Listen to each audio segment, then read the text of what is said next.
We are at Dancing with the Stars, Casper, but we've got something else on our mind. We have a fellow by the name of Nic Hinton here, who's been in the film business for a while, a writer, a screenwriter, a playwright, all the above. He's very interested in Sissy Goodwin's stories.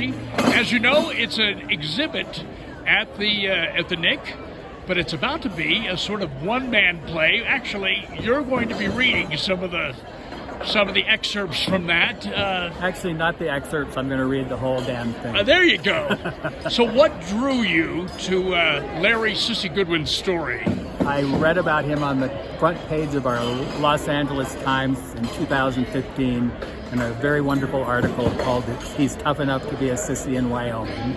And I thought it was so remarkable, A, that they published it and put it there, and B, Sissy's story is just unlike any other story that I've heard. And my interest and my business now is collecting LGBTQ stories from the American West and piecing them together into programs or plays or objects of study. And so I work all around the rural western states and Oklahoma, and partner with museums and universities to do these programs. So that's been about 10 years since I've been doing it. There's no missing Larry Sissy Goodwin's story. It's quite a colorful one, and we're glad you're here to tell some of that story. But what do you draw on for this in terms of what you include in this sort of one-man show?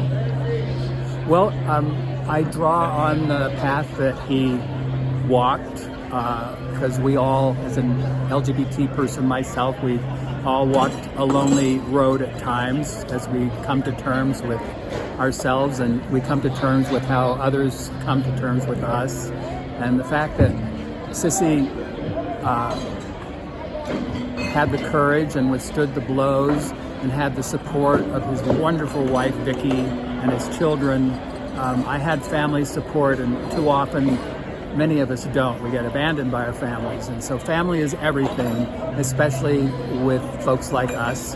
And so my play, which is called A Sissy in Wyoming, is as much a story about Sissy as it is about his wife, Vicky, and the life and wonderful family that they put together. So what do you believe and hope that people will take away from this?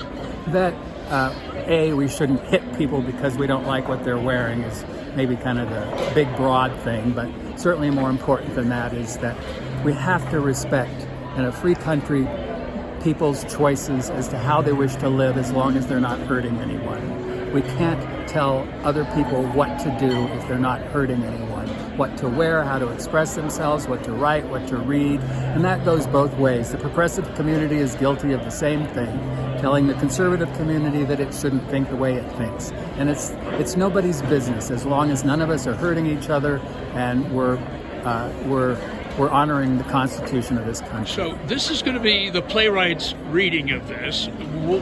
What is your hope? Does it go beyond this? Oh, absolutely. I have people are fighting over this, so I'm teasing, but in a way it's true. No, it's a great, because it's Sissy and because I drew on their words, I have to say it's a wonderful piece, and I won't do it justice, but I'm not pretending to be an actor. I just want to put the story over, and it got me a trip to Casper, so I like that. There you go. That in itself is a winner. Andy Couch at the Nic is my good friend from Tulsa, which is another strange, wonderful coincidence. So, and I'm a Wyoming kid, so I have every right to be here. All right. Well, Greg, we appreciate you being here. We wish you well on your reading, and we hope it goes places, so you'll come back and visit us again. We appreciate you. Thank you, Mark, so much.